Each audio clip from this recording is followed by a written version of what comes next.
నమస్తే. మే 13వ తేదీన తెలంగాణలో లోక్సభ ఎన్నికలు జరగబోతున్నాయి. దేశవ్యాప్తంగా ఎలక్షన్స్లో భాగంగా మనది 4th ఫేజ్ ఎలక్షన్. సో ఈ 4th ఫేజ్లో 17 లోక్సభ ఎన్నికలతో పాటుగా ఎంపీ స్థానాలతో పాటుగా కంటోన్మెంట్ నియోజకవర్గానికి బీఆర్ఎస్ నుంచి గెలిచిన లాస్య నందిత రోడ్డు ప్రమాదంలో మరణించడంతో ఆ స్థానానికి ఏర్పడ్డ ఖాళీ కంటోన్మెంట్ నియోజకవర్గం. సో ఆ నియోజకవర్గం నుంచి బీఆర్ఎస్, బీజేపీ అండ్ కాంగ్రెస్ మళ్ళీ పోటీ పడబోతున్నాయి. సో ఏకగ్రీవం అయ్యే అవకాశాలు పెద్దగా కనిపించట్లేదు. ఎందుకంటే గతంలో జరిగిన బై ఎలక్షన్స్ ఈ చరిత్ర అంతా తీసుకున్నా కూడా ఆ అవకాశం ఎక్కడ కనబడట్లేదు. సో దీంతో అన్ని పార్టీలు, ముఖ్యంగా కాంగ్రెస్ కానీ, బీజేపీ కానీ, బీఆర్ఎస్ కానీ క్యాండిడేట్స్ని ప్రకటించే పనిలో ఉన్నాయి, ఆ కసరత్తులో ఉన్నాయి. తాజాగా ఇదే కంటోన్మెంట్ 2023 ఎలక్షన్స్లో భారతీయ జనతా పార్టీ తరఫున పోటీ చేసి నిన్న మధ్యాహ్నం కూడా నేను ఒక వీడియో చేయడం జరిగింది. నిన్న మధ్యాహ్నం మహేష్ కుమార్ గౌడ్ గారి ఆధ్వర్యంలో కాంగ్రెస్ పార్టీలో జాయిన్ అయ్యారు. బీజేపీ నుంచి పోటీ చేసిన శ్రీ గణేష్ గారు. సో ప్రస్తుతం రేవంత్ రెడ్డిని కలిసిన తర్వాత నా ముందు కూర్చున్నారు. నమస్తే శ్రీ గణేష్ గారు. నమస్తే. సో ఏంటి సడన్ ఎంట్రీ? ఎమ్మెల్యే కావడమే టార్గెట్గా పెట్టుకున్నారా? ఏదేమైనా సరే ఎమ్మెల్యే కావాలని? ఎందుకంటే మీ హిస్టరీ చూస్తే ఎక్కువ జంపింగ్స్ ఉన్నాయి. నా ఏకైక లక్ష్యం కంటోన్మెంట్ కాన్స్టిట్యున్సీని అన్ని విధంగా డెవలప్మెంట్ చేయాలా. నేను వచ్చిందే ప్రజలతో ఎన్నుకోబడాలా, ప్రజలకి ఏమైనా చేయాలని. నేను వచ్చి సేవ చేసుకుని వెళ్ళిపోయటం కాదు. ప్రజలందరూ అనేక సంవత్సరాల నుంచి సమస్యలు ఉన్నాయి. సమస్యలు పరిష్కారం కావాలంటే నేను ఇప్పటిదాకా మీరు చూసి గత కొన్ని సంవత్సరాల నుంచి నా సొంత నిధులతోటి ఎన్నో సేవా కార్యక్రమాలు చేయగలిగిన. బట్ అది లిమిటేషన్. ఓకే, నేను అధికారికంగా ఎమ్మెల్యే అయితేనే నేను ఏదైతే నా విజన్ ఉందో కంటోన్మెంట్ని ఏ విధంగా అయితే డెవలప్మెంట్ చేయాలన్నా సాధ్యమయ్యేది చట్టసభలకు వెళ్తేనే, నిధులు వస్తేనే. అది కూడా ఇప్పుడు ఇది నిర్ణయం కూడా ముఖ్య కారణం ఏంటంటే కాంగ్రెస్ గవర్నమెంట్ ఉంది, డెవలప్మెంట్ ఎక్కువ అవుతుంది, ఎక్కువ నిధులు వస్తుంది. సీఎం గారు కూడా చెప్పడం జరిగింది. వారు కూడా పూర్తి స్థాయిలో మద్దతు ఉంటుంది కాబట్టి డెవలప్మెంట్ అవుతుంది. ఆ డెవలప్మెంట్ గురించి ఈరోజు జాయిన్ కావడం, ఏమున్నా నా జీవితం ప్రజలకు అంకితం. సో మీరు కాంగ్రెస్లో జాయిన్ అయ్యారు. టికెట్ ఇస్తామన్న హామీ మీకు లభించిందా? ఆ హామీతోనే మీరు జాయిన్ అయ్యారా? వాళ్ళు హామీ ఇచ్చినాకనే జాయిన్ అయినాను. ఈ రోజు కూడా సీఎం గారిని ఇప్పుడు కలిసేసి తమ దగ్గరికి వస్తున్నాను. వారు కూడా ఒక్క నిమిషం వేస్ట్ చేయకుండా పని చేయండి, అత్యధిక మెజారిటీ మనకు కంటోన్మెంట్ నుంచి రావాలని వారు చెప్పడం కూడా జరిగింది. వారు చెప్పినట్టే భారీ మెజారిటీ ఇస్తామని కూడా జనాలు రెడీ ఉన్నారు. సో వాళ్ళ మీద ఏమి అపనమ్మకం అట్లాంటివి ఏమి మీకు లేవు? ఖచ్చితంగా టికెట్ వస్తుందన్న నమ్మకం మీకున్నది? గ్యారంటీ. మళ్ళీ అటు ఇటు అయితే మళ్ళీ ఇబ్బంది అవుద్దన్న ఒక ఆలోచన ఎక్కడైనా? ఏమీ లేదు, అట్లా ఏం లేదు. వారు హామీ సీఎం గారు హామీ ఇచ్చినాక చేంజ్ అయ్యే ఛాన్స్ ఉండదు. మరి ఇప్పుడు బీజేపీ నుంచి మీరు మొన్న పోటీ చేశారు, గట్టి పోటీ ఇచ్చారు. మీరు 17,000తో లాస్య నందిత గెలుపొందిన మీకు దాదాపు 45,000 ఓట్లు పడ్డట్టు. దగ్గర 42,000 పడ్డాయి. సో మంచి ఓట్లే మీకు పడ్డాయి. మరి అట్లాంటి మీరు అదే పార్టీలో మీకు టికెట్ ఎట్లాగా వస్తుంది? ఎందుకంటే మీరు ఓడిపోయినారు అక్కడే కాబట్టి మీకు టికెట్ ఇస్తారు. మరి వై బీజేపీని వదిలిపెట్టి ఇక్కడ రావాల్సిన అవసరం ఏముంది? అక్కడ స్థానికంగా కూడా అక్కడ ఎవరైతే ఉన్నారో బీజేపీ అధిష్టానం వారిని నమ్ముకున్నారు. అక్కడ మేజర్ ప్రాబ్లం అదేంటంటే ఒకటే అతను డీల్ చేస్తాడు. అతనే లాస్ట్ ఎలక్షన్ కూడా నేను గెలవాల్సింది, అతనే డీల్ చేసి మొత్తం డిస్టర్బ్ చేశాడు. ఎక్కడ? మా కంటోన్మెంట్ కాన్స్టిట్యున్సీలో. మళ్ళీ అతని చేతి కిందనే పెట్టుకుంటాడు, అంతా డిస్టర్బ్ చేస్తాడు. పార్టీ పెద్దలు బాగున్నా కూడా అతని ద్వారానే గత ఎన్నికల్లో కూడా ఓడిపోవడం జరిగింది. అతను పూర్తిగా సహకరించుంటే మొత్తం ఆయన అండర్లైన్ ఉండి డిస్టర్బ్ చేశారు. మళ్ళీ కూడా అతను అదే చేస్తాడు. ఇప్పుడు 2023లో ఆయన డిస్టర్బ్ చేశాడు. ఎవరు ఆయన? ఈ పేర్లు ఎందుకంటే ఇక మనకు అంత ఆయన పేరు తీసుకొని ఆయన కంటోన్మెంట్ లోకల్ లీడర్ అనేక విధంగా డిస్టర్బ్ చేశాడు. వారే ముఖ్య కారణం నేను పార్టీల నుంచి కూడా వెళ్ళిపోవడం కూడా. ఓకే. సో మరి మీ పార్టీ హైకమాండ్ ని మీరు సంప్రదించే ప్రయత్నం, వాళ్ళు మిమ్మల్ని సంప్రదించే ప్రయత్నం ఏం చేయలేదా? లేదు సైలెంట్ గా జరిగిపోయింది ఈ వ్యవహారం? సైలెంట్ గా జరిగిపోయింది. ముఖ్యంగా ఏంటంటే ఇప్పటిదాకా కూడా మనం గమనించుంటే గత 3 నెలల నుంచి మోదీ గారు వచ్చారు, అమిత్ షా గారు వచ్చారు. లైనప్ లా వాళ్ళని వేరే కల్పించారు కానీ మాకు కలిపించడానికి అవకాశం కూడా ఇవ్వలేదు. ఓకే. ఆ పెద్దవాళ్ళతో వారికి రిలేషన్స్ ఉన్నాయి. ఆ రిలేషన్స్ తోటి అంతా అక్కడ మాకు ఇవ్వడం కూడా కష్టం. ప్లస్ మాకు ముఖ్యంగా ఏంటంటే డెవలప్మెంట్ కూడా అవసరం. ఇది ఒక పార్ట్ అయితే డెవలప్మెంట్ కూడా ఇంకో పార్ట్. ఇక్కడ నుంచి పిలుపు రావడం ఇదే కరెక్ట్ అనిపించింది. సో అందుకే మీరు పార్టీలో జాయిన్ అయిపోయారు. ఆ పార్టీ వాళ్ళు కూడా నాకు 2 సార్లు భారతీయ జనతా పార్టీ అవకాశం ఇచ్చినందుకు వారికి ధన్యవాదాలు. హైకమాండ్ మాత్రం బాగుంది కానీ లోకల్ స్థానికంగానే సిస్టమ్ బాగాలేదు. మళ్ళీ కూడా వాళ్ళు అదే తప్పు చేస్తారు. నేను ఏదైతే అనుకుంటున్నాను జనాలు చేయాలని, నేను గెలిస్తేనే సాధ్యమవుతుంది. మళ్ళీ ఎలక్షన్ల 100 ఓట్లు కానీ ఒక ఓటుతో ఓడిపోయినా కూడా ఓడిపోయినట్టే. వారు అంతా యూనిటీ డిస్టర్బ్ చేస్తాడు. ఆయనకి ఇదే అలవాటు. ఆయననే మోనపల్లి ఉండాలా, వేరే వాళ్ళు ఎమ్మెల్యే వస్తే బాగుండదని వారి ఆలోచన వాళ్ళ ఆలోచన వారే డెవలప్ కావాలో పార్టీ డెవలప్ కావద్దు. పార్టీ కూడా ఆయన కంట్రోల్ ఉంది. సో మరి ఈ విషయాన్ని మీరు మీ హైకమాండ్ పెద్దలకి మీ రాష్ట్ర నాయకత్వానికి చెప్పుకొని సెటరేట్ చేసుకునే ప్రయత్నం చేయొచ్చు కదా. ఆయనను కాదని మీకు టికెట్ ఇచ్చినారు కదా, అంటే మీరు ఇక్కడ టికెట్ వారే ఇప్పించారు, వారే దెబ్బతీశారు. అవునా? తీసుకోవాల్సింది తీసుకొని ఇబ్బంది పెట్టారు. ఎలక్షన్లు కూడా మాకు ఎవరైతే ఇన్ఛార్జ్ ఉన్ననో వారు కూడా పెద్దవాళ్ళకి కంప్లైంట్ ఇస్తే పెద్దవాళ్ళు ఏమన్నారంటే ఆయన అసలు అట్లాంటి వారు కారు, మంచివాడు అని చెప్పడం. ఓకే, అలా జరిగింది. వారికి పూర్తి స్థాయిలో సపోర్ట్ ఉంది. పార్టీల అంతర్గతం కొట్లాడాలో బయట కొట్లాడాలంటే చాలా కష్టమైన పరిస్థితి. ఓకే, ఇది మంచి డిసిషన్. గవర్నమెంట్ ఉంది, ప్రజలందరూ సీఎం గారికి అవకాశం ఇచ్చారు. రాష్ట్రం అంతా ప్రజలు కాంగ్రెస్ తోటి ఉంది. ఈసారి గవర్నమెంట్లో ఉన్న పార్టీ నుంచి గెలిస్తే డెవలప్మెంట్ ఎక్కువ అవుతుంది. ప్రజలు కూడా పాయింట్ ఏంటంటే ఇక్కడ మీకు 42,000 ఓట్లు పడ్డాయి, మంచి ఓటు బ్యాంకే వచ్చింది. మీరు ఒక 7,000 ఓట్లు, 8,000 ఓట్లు, 9,000 ఓట్లు మీకు పడితే మీరు గెలిచే క్యాండిడేట్ అనమాట, తక్కువ మెజారిటీతో. సరే, మీరు ఓడిపోయినారు. బీజేపీ నుంచి మీకు పోటీ చేస్తే 42,000 ఓట్లు పడితే కాంగ్రెస్ అభ్యర్థికి 20,000 ఓట్లే పడ్డాయి. మరి ఇప్పుడు మీరు కాంగ్రెస్ నుంచి పోటీ చేద్దాం అనుకుంటున్నారు. అక్కడ బీజేపీ బలంగా ఉన్నట్టుగా భావించాలా? వీక్ అయిన కాంగ్రెస్లోకి మీరు వెళ్తున్నారు ఎందుకు అని అనడానికి అవకాశం లేదా? కంటోన్మెంట్ ప్రజలు చాలా మేధావులు. ఎవరైతే అందుబాటులో ఉంటారో లీడరు వారికే ఓట్లు ఇస్తారు. పార్టీలు ఎక్కువ పక్కకు పెట్టినా కూడా వ్యక్తి ప్రభావం ఎక్కువ ఉంటుంది కంటోన్మెంట్లో. ఓకే, వ్యక్తికి ఓటేస్తారని నమ్మకము. గతంలో చూస్తే ఏంటంటే అందరి మీద చెక్ చేసుకుంటే మొన్నసారి వచ్చిన ఓట్లు కూడా ఇప్పుడు మీరు మళ్ళీ మే 13 తర్వాత చూస్తారు కదా, రిజల్ట్ వచ్చిన తర్వాత గణేష్ ఓట్ల, బీజేపీకి వచ్చిన ఓట్ల, మనకు కాంగ్రెస్కి ఎన్ని వచ్చినాయి కూడా మీరు చెక్ చేస్తారు కదా. బీజేపీకి పడ్డ ఓట్లు కాదా 42,000? బీజేపీ పడ్డ ఓట్లు కావు. నా వ్యక్తిత్వం ఎన్ని ఓట్లు ఉంటాయి బీజేపీ ఓట్లు? అక్కడ 15,000 ఓట్ల దాకా పడుతుంది అంతే. మిగతావన్నీ కూడా మీ పని చూసి వేసిన వాళ్ళే, ఓన్ చేసిన వాళ్ళు. ఇంకోటి ఏంటి, లాస్ట్ టైం కూడా మా దగ్గర క్రిస్టియన్ ముస్లిమ్స్ కూడా బీజేపీ అంటే ఆలోచించారు. ఈసారి అది లేకుంటే శ్రీ గణేష్ పోటీ చేస్తే వాళ్ళ ఆశీర్వాదం ఖచ్చితంగా ఉంటుంది, బాగా ఓట్లు వస్తే ఛాన్స్ ఉంటుంది. సో గెలుస్తారా ఈసారి మరి కాంగ్రెస్ నుంచి? ప్రజల ఆశీర్వాదం ఉంటే ఖచ్చితంగా గెలుస్తాం. ఎన్ని ఓట్లు మీ నియోజకవర్గంలో మొత్తం? 2,40,000 దాకా ఉన్నాయి. సుమారు 2,40,000 చేంజ్. దాంట్లో మనకు మాక్సిమం ఓట్స్ మనకు పడతాను నమ్మకం ఉంది. ప్రజలు ఆశీర్వాదిస్తారు. ఈసారి నేను 3వసారి పోటీ చేస్తున్నా. నేను పార్టీ మారినని ఇంతకు మీరు చెప్పినందుకు నాకేముంది, భగవంతుని దయ వల్ల నేను ఆర్థికంగా వెళ్ళాఫే. నేను ఇంట్లో ఉండొచ్చు, లేకుంటే ఉట్టి సేవ చేసుకొని ఉండొచ్చు. నేను చేంజ్ అయ్యేది ఏంటంటే ఏ డిసిషన్ అయితే ప్రజలకు మంచిది అవుతుందో ఆ డిసిషనే తీసుకున్నా. మీరు అన్నట్టు కొంచెం మచ్చ కూడా పార్టీలు మారడం ద్వారా, కానీ మచ్చలు అయినా సరే కానీ ప్రజలకు మేలైతే మంచిదనే ఆలోచనతోటి ఈ రోజు కూడా ఈ నిర్ణయం తీసుకున్నాం. స్వార్థం ఏం లేదు. గతంలో కూడా కాంగ్రెస్ పార్టీ ప్రతిపక్షం ఉన్నప్పుడు కూడా 14 తర్వాత నేను 2018 దాకా టిఆర్ఎస్ మీద అనేక పోరాటాలు చేశాను, నిరాహార దీక్షలు చేశాను. మా స్థానికంగా మాకు చాలా మందికి ఏవియేషన్ ల్యాండ్ లో, డిఫెన్స్ ల్యాండ్ లో ఉన్న వాళ్ళకి పట్టాలు లేవు. వాళ్ళకు బోర్డు ఎలక్షన్ లో వాళ్ళ ఓటు హక్కు తొలగించారు. దాని మీద వాళ్ళకి ఓటు హక్కు ఇప్పియాలి, పట్టాలు ఇవ్వాలని కూడా డిమాండ్ చేసి నేను నిరాహార దీక్ష చేసి అనేక పోరాటాలు చేశాను. కానీ ఏది సాధ్యం కాలే. అంతేకాకుండా ఇప్పుడు కూడా భారతీయ జనతా పార్టీ సిస్టంలో కూడా మొన్న కూడా నేను ఈ 3 నెలలు ట్రావెల్ అయినప్పుడు నేను చాలా విషయాలు చర్చించిన. ఏంటంటే మా మేనిఫెస్టోలో కూడా రానున్న రోజుల్లో జనాలు కోరుకున్న విధంగా మనకు లేదు.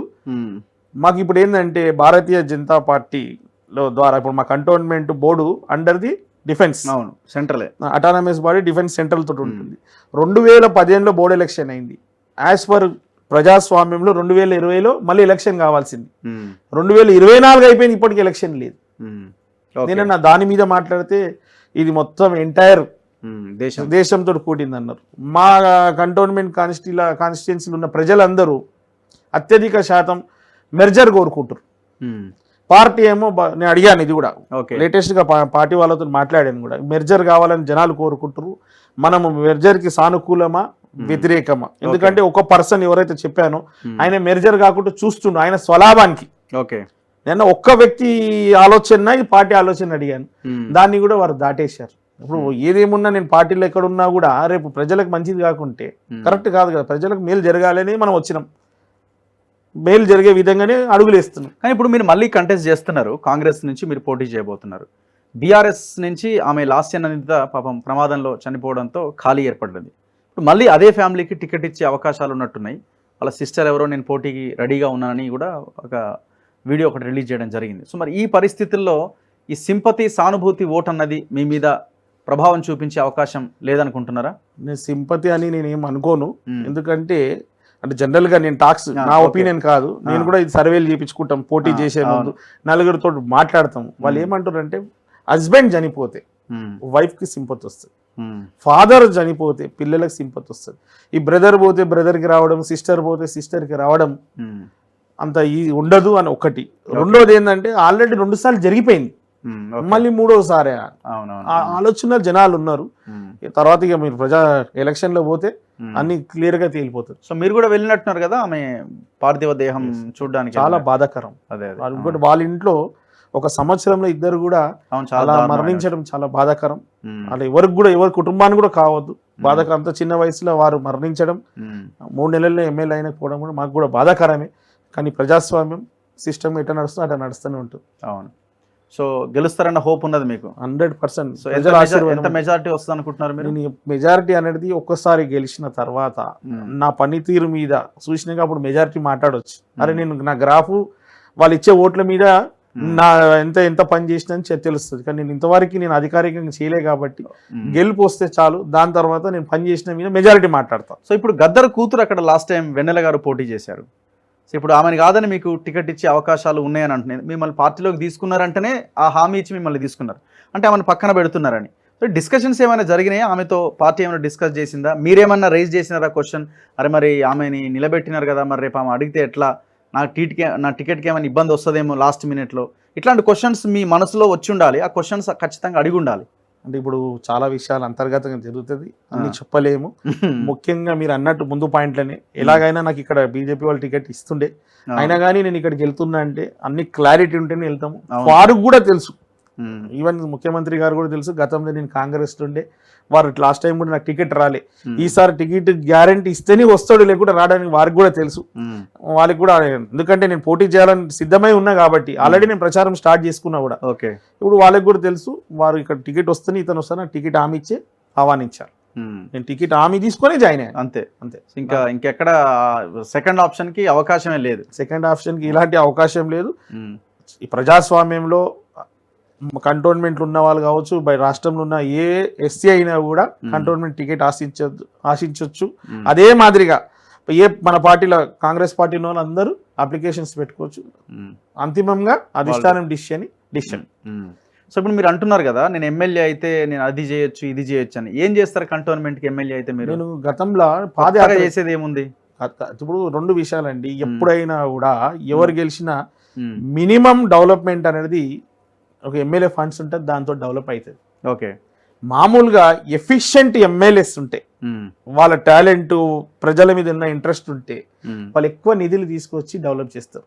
మనం రాష్ట్రంలో కూడా గమనించినట్టయితే 119 కాన్స్టిట్యుయెన్సీలు ఈక్వల్గా డెవలప్ కాదు. As per MLA, as per మంత్రి ఎవరైతే ఎఫిషియెంట్ ఉంటో వాళ్ళ కాన్స్టిట్యుయెన్సీలే డెవలప్ అయిన ఉంటాయి, మీతే కాలే. అంటే వాళ్ళ ఇంట్రెస్ట్, వాళ్ళు నిరంతరం ఫాలో చేయడం, వాళ్ళు ఏం చేయాలనుకుంటే ఆ విధంగా డెవలప్మెంట్ అవుతుంది. అదే మాదిరిగా నాకున్న ఆలోచన ఏంటంటే మా దగ్గర మహిళా భవన్లు కావాలి.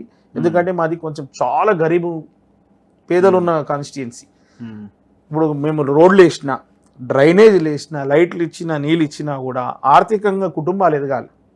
ఇప్పుడు ఈ జనరేషన్ అయిపోయింది, నెక్స్ట్ జనరేషన్ కూడా అదే పేదరికం కంటిన్యూ అవుతుంది. కాబట్టి అట్లా కాకుండా నేను మొదటి నుంచి నేను మహిళా సాధికారిత ట్రైనింగ్ సెంటర్లు ఏర్పాటు చేశాను చాలా సంవత్సరాలు. దానికి ఇంట్రెస్ట్ ఏంటంటే నేను చూశాను కదా, అత్యధిక శాతం మహిళలు ఇంట్రెస్ట్. వాళ్ళకి మహిళా భవన్లు కట్టి ట్రైనింగ్ సెంటర్లు ఏర్పాటు చేసి వాళ్ళకి బిజినెస్ ఏర్పాటు చేస్తే నెక్స్ట్ జనరేషన్స్ అంతా వాళ్ళ ప్రతి అమ్మనైనా కళ ఏముంటుంది, తన పిల్లలు ప్రయోజకులు కావాలి, పెద్ద స్థాయిలో కావాలని. ఆ పెద్ద స్థాయిలో వెళ్ళాలంటే ఎవరైనా ఇనిషియేట్ తీసుకోవాల్సిందే. పుట్టి వచ్చినామా ఎమ్మెల్యేగా పోయినామంటే నెవర్ పాసిబుల్. అలాంటి స్టెప్స్ తీసుకోవాలంటే రాష్ట్రంలో ఇప్పుడు శాఖల వారీగా డివైడ్ అవుతుంది గవర్నమెంట్. ఆ శాఖల నుంచి మనం మాట్లాడి డబ్బులు తీసుకొచ్చి వాళ్ళకి డెవలప్ చేస్తే అవుతుంది. ఇప్పుడు దాకా అయితే ఇప్పుడు చాలా డెవలప్మెంట్ చేయాలనుకుంటున్నాను. ఇప్పుడు ఫస్ట్ ప్రయారిటీగా మహిళా భవన్. ఇప్పుడు మా దగ్గర స్పోర్ట్స్ గ్రౌండ్స్ ఉన్నాయి. ఓకే, స్పోర్ట్స్ గ్రౌండ్స్ ఉన్నా కూడా కావాల్సిన వసతులు లేక ఎంతో మంది స్పోర్ట్స్ మెన్లు కావాలనుకున్నా కూడా అయితలేరు. అలాంటి అనేక సమస్యలని అవన్నీ డీటెయిల్డ్గా ఎలక్షన్ నేను నామినేషన్ చేసిన తర్వాత మీకు అన్ని వివరిస్తాను. దాని తర్వాత ప్రజల దగ్గరికి వెళ్తాం. మీ సపరేట్ మేనిఫెస్టో ఉంటుందా? పార్టీ మేనిఫెస్టో కాకుండా మేనిఫెస్టో నాది సపరేట్ ఉంటుంది, పార్టీది వేరు ఉంటుంది, నాది వేరు ఉంటుంది. ముఖ్యమైన విషయం ఏంటంటే మా కాన్స్టిట్యుయెన్సీ డెవలప్ కాకపోవడం ముఖ్య విషయం ఏంటంటే ఇది సెంట్రల్ అధీనంలో ఉంటుంది. 9 వార్డ్స్, 8 వార్డులు ఒక డివిజన్. ఓకే, 8 వార్డ్స్ ఏమో కంటోన్మెంట్ బోర్డు అధీనంలో ఉంటుంది. ఒకటి మాత్రం మోండా డివిజన్ జిహెచ్ఎంసీ లిమిట్స్లో ఉంటుంది. ఇక్కడ డెవలప్మెంట్ కాకపోవడం, ఈ రీజన్స్ అన్ని చెప్పి డెవలప్మెంట్ కాలే. దాని అన్ని కావాలంటే దానికి పూర్తిగా ఒక రోజు బాగా దానికి ఇంటర్వ్యూ పెట్టండి మీరు. ఓకే, దాని గురించి పూర్తి వివరిస్తాను. జనాలకు కూడా అర్థమయ్యేటట్టు చెప్పాల్సిన అవసరం ఉంది. ఏ విధంగా అయితే ఇప్పుడు మనం గవర్నమెంట్ ఉంది కాబట్టి వీళ్ళు ఇక్కడి నుంచి కాంగ్రెస్ ఎమ్మెల్యే అయితేనే డెవలప్మెంట్ అవుతుందండి. ఎవరు గెలిచినా మీరు కూడా చూస్తున్నారు, ఎలక్షన్లో వేరే వాళ్ళు గెలిచిన ఇక్కడ జంపులు ఇక్కడ జంపులు. దానికన్నా మంచి గవర్నమెంట్లో ఉన్న దాంట్లోకి అయితే మళ్ళీ ఎలక్షన్లు లేవు, మళ్ళీ జంపులు లేవు, సీదా డెవలప్మెంట్. ఇప్పుడు అక్కడ ఎంపీ నియోజకవర్గం నుంచి ఈటల రాజేందర్ పోటీలో ఉన్నారు మల్కాజ్గిరి నుంచి. ఇప్పుడు మీ పక్కన పట్నం మహేందర్ రెడ్డి కనబడతా ఉన్నాడు. సో ఆయన వాళ్ళ భార్యనే పోటీలో ఉంటట్టున్నారు. మీ అదే పరిధి కదా మీది, కంటోన్మెంట్ కూడా మల్కాజ్గిరి పరిధిలోకే వస్తుంది. సో ఇప్పుడు ఈటల టార్గెట్ గానే ఈ పాలిటిక్స్ అంతా. నాకేం తెలియదు. మీ నా నియోజకవర్గం ఒకటి. రెండో విషయానికి వస్తే ఎలక్షన్స్ అన్నప్పుడు క్యాండిడేట్లు పెట్టాల్సిందే, పోటీ శాయశక్తిలో ప్రయత్నిస్తాం. అంతిమంగా ప్రజాస్వామ్యంలో ప్రజలు ఇచ్చిన తీర్పే అంతే. సో మీరు మార్నింగ్ ఈటల మీటింగ్ లో ఉన్నట్టున్నారు. నాకు నిన్న వీడియో చేసి కింద కామెంట్స్ లో పెడుతున్నారు, అరే మార్నింగ్ ఈటల మీటింగ్ లో కనిపించిన సాయంత్రానికి కప్పుకున్నాడు. నిజంగానే అది నాకు ఆల్ ఆఫ్ ఏ సడన్ జరిగిపోయింది. ఓకే, అప్పటిదప్పుడు జరిగిపోయింది. ముందు ప్రీ ప్లాన్ ఏమి లేదు, వారితో ఉండే వీరు పిలవడం అప్పటిదప్పుడు జరిగిపోయింది. అది ఆయనతో ఏం డిస్కస్ చేయాలి, ఈటలతో ఎవరితో అలాంటి ఏం డిస్కషన్ లేదు, డైరెక్ట్ వెళ్ళారు. ఎవరితో ఏం డిస్కస్ చేయాలి. సో ఐ థింక్ నేను అనుకున్నాను 2023 మొన్నటి ఎలక్షన్ లో కూడా మీరు కాంగ్రెస్ లోకి వద్దాం అనుకున్నారా? కాంగ్రెస్ లో వద్దాం అనుకున్నాను. అప్పుడు వాళ్ళు అవకాశం ఇవ్వలేదు. గద్దర్ గారికి ఫ్యామిలీకి మాట ఇచ్చానని అప్పుడు కూడా సర్వేలు చేపించారు. అన్ని సర్వేస్ లో నాదే పేరుండే, నాకు ఇవ్వాలని డిసైడ్ అయ్యింది. అప్పుడే నన్ను పిలిచారు. లాస్ట్ గెలిచే సీట్లు అన్నప్పుడు సునీల్ కనుగోలు ఇష్టం ఉండే కదా, అందులో నా పేరు ఉందని నన్ను పిలిచారు. లాస్ట్కి వస్తే ఇక గద్దర్ గారు పెద్ద కేసు కాబట్టి వాళ్ళ ఫ్యామిలీకి ఇవ్వాలని నిర్ణయించారు. ఇక వాళ్ళ ఓటు శాతం చూసిన తర్వాత మళ్ళీ కూడా సర్వేస్ చేపించి, ఇప్పుడు నిన్న నన్ను నాకు చెప్పడం వేరే వాళ్ళు అన్ని సర్వేస్ చేపించుకురు, ఈక్వేషన్స్ అన్ని చూసి ఇలా అయితే గణేష్ ఉంటే బాగుంటుందని అని చెప్తున్నారు. మరి okay, thank you very much Shri Ganesh గారు. ఇది ఆల్మోస్ట్ డిసైడ్ అయిన కంటోన్మెంట్ కాంగ్రెస్ పార్టీ అభ్యర్థి శ్రీ గణేష్ గారితో ఇంటర్వ్యూ. చూస్తూనే ఉండండి మన తొలి వెలుగు.